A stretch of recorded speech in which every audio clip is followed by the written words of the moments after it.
agricultura extremadamente ineficiente. De modo tal que el país tenía que gastar parte importante de sus excedentes en divisas para importar alimentos. Cuando las condiciones agroclimáticas del país permiten alimentar a una población varias veces superior a la que tenemos hoy día. Y teníamos una población que era solo la mitad de la que tenemos hoy día. Y sin embargo teníamos que importar alimentos. Entonces, primero, la elevación de la productividad de la agricultura, sin duda. Un proceso de modernización, de cambio de las relaciones de propiedad en primer lugar, y luego de modernización asociada, ¿no es cierto?, a los incentivos que lleva aparejado el cambio de las relaciones de propiedad, iba a permitir una elevación sustantiva de la productividad de la agricultura. Primer objetivo. Segundo objetivo, una elevación de la productividad de la agricultura iba a permitir obtener alimentos baratos. Y obtener alimentos baratos significa bajar los costos salariales para el proceso de desarrollo de la industria. El costo salarial no puede ser menor, ¿no es cierto?, a aquel que permite satisfacer los requerimientos de alimentación de los trabajadores. Por tanto, el costo de los alimentos incide muy directamente sobre los costos salariales. Si elevamos la productividad de la agricultura, entonces los costos salariales disminuyen y aumenta la competitividad de la industria. Por lo tanto, ahí tenemos un segundo objetivo. Además, la baja de los precios de la agricultura permite obtener insumos baratos, con lo cual también se refuerza la competitividad de la industria. Tercer objetivo, si se eleva la productividad de la agricultura, parte importante de la fuerza de trabajo ocupada en la agricultura puede emigrar a la ciudad y puede estar disponible, ¿no es cierto?, como fuerza de trabajo para la expansión del sector industrial manufacturero, que es el objetivo del proyecto. Que es el objetivo del proyecto ICE, ¿no es cierto?, la industrialización por sustitución de importaciones, que en su fase final buscaba generar, dar un salto, ¿no es cierto?, hacia el logro de cierto crecimiento autosostenido, vale decir, cuando se pasa de la industria liviana a la industria pesada, esa posibilidad, ¿no es cierto?, comienza a abrirse paso. Ese era el objetivo final. Cuarto objetivo. Si se eleva la productividad de la agricultura, se generan excedentes exportables que pueden contribuir a financiar el proceso de expansión industrial. Por lo tanto, era una pieza absolutamente clave, ¿no es cierto?, el poder llevar adelante y consumar finalmente un proceso de transformación profunda de la agricultura. Pero, además, esta transformación conlleva la posibilidad de ampliar los mercados internos, porque la elevación de la productividad de la agricultura iba a permitir generar una capa campesina con un nivel de ingreso que le iba a permitir tener acceso a la demanda, o sea, ser parte de la demanda, y por tanto fortalecer, ampliar sustantivamente el mercado interno a disposición del desarrollo industrial.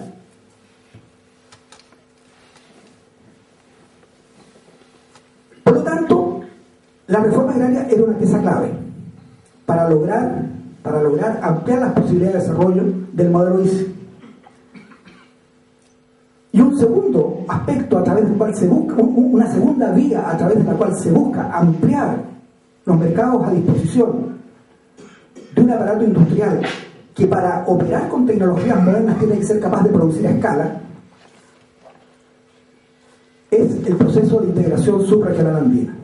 Este proceso lo impulsó el gobierno chileno. En primer término, fue el campeón de las iniciativas orientadas a la creación del Pacto Andino. Ningún otro gobierno de la región, como el chileno, impulsó la creación del Pacto Andino, precisamente para generar un mercado suficientemente amplio, que no podía estar en exclusiva, estar disponible en los marcos de las economías nacionales consideradas por separado.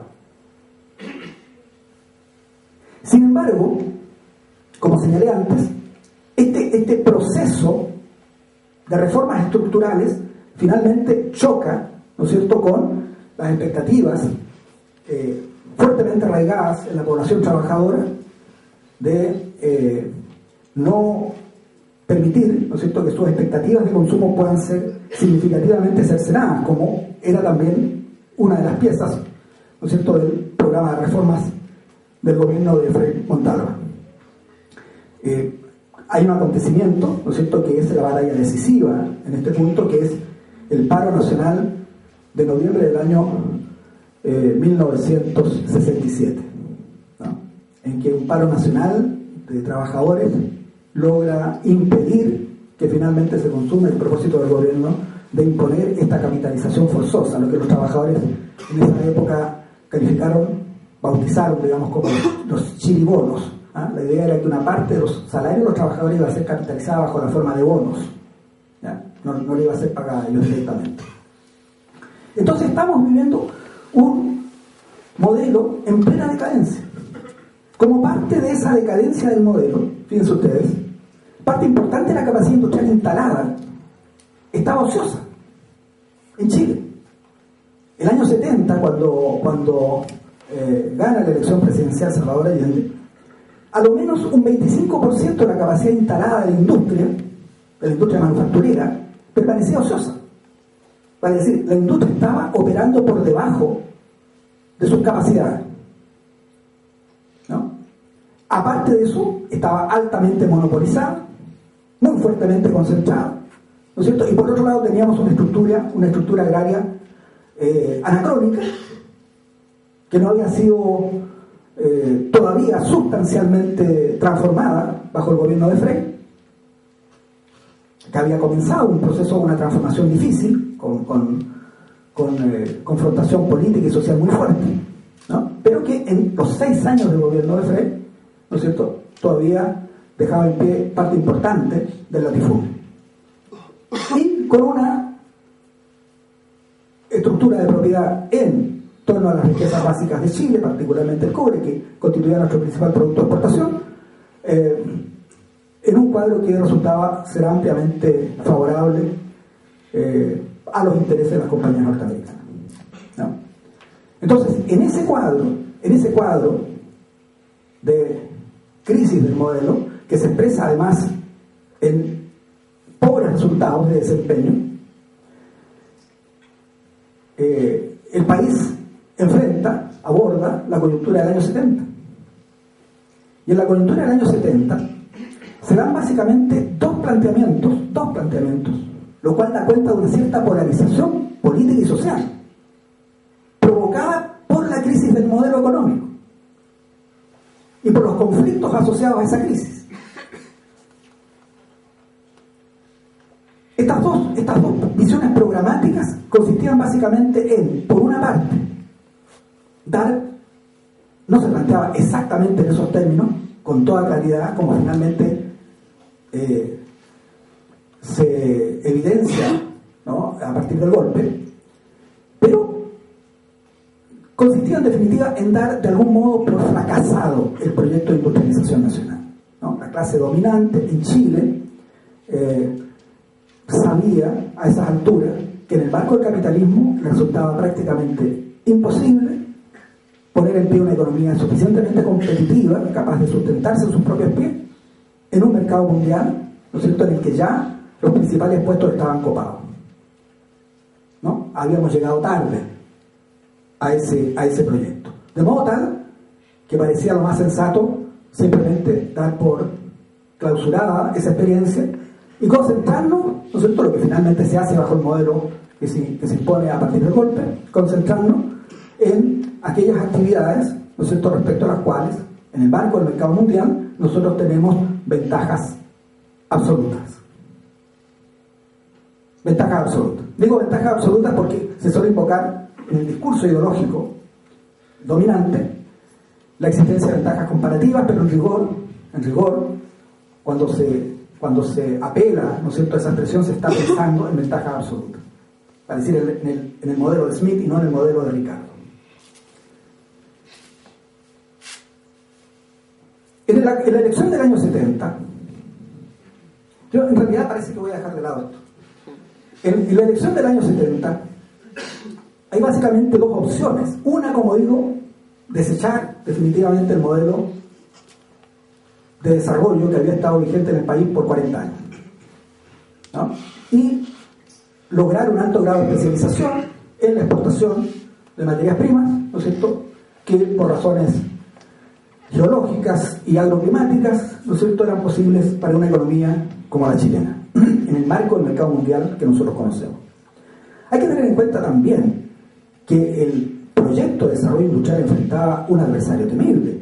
A partir de la Segunda Guerra Mundial, ¿no es cierto?, las empresas industriales norteamericanas comienzan a desplegar toda su vocación,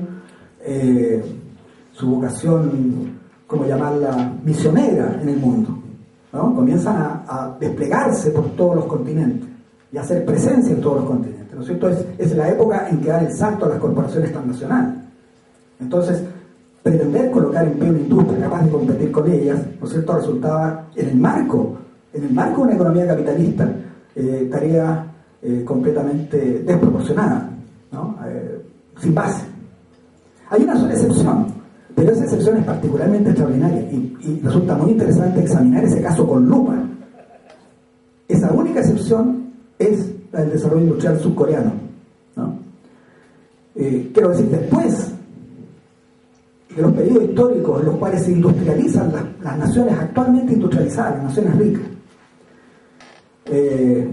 cuyo último componente, ¿no es cierto?, es el proceso de industrialización del Japón.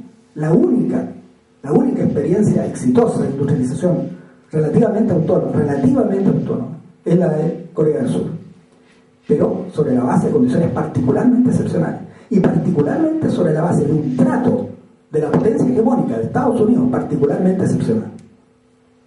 O sea, el apoyo que le ha dado Estados Unidos a Surcorea no se le ha dado a ningún otro país en el mundo. Pero ese es un capítulo aparte. Simplemente, repito, ¿no es cierto?, la sola presencia de las compañías transnacionales ya constituía también otra razón adicional, ¿no es cierto?, para dar por definitivamente desechado el modelo. Pero, por otro lado, ¿no es cierto?, las fuerzas que valoraban en alto grado un proceso de desarrollo nacional autónomo son aquellas que se agrupan en torno a los proyectos programáticos de las otras dos candidaturas. Quiero decir, el programa, ¿no es cierto?, de ir paulatinamente desechando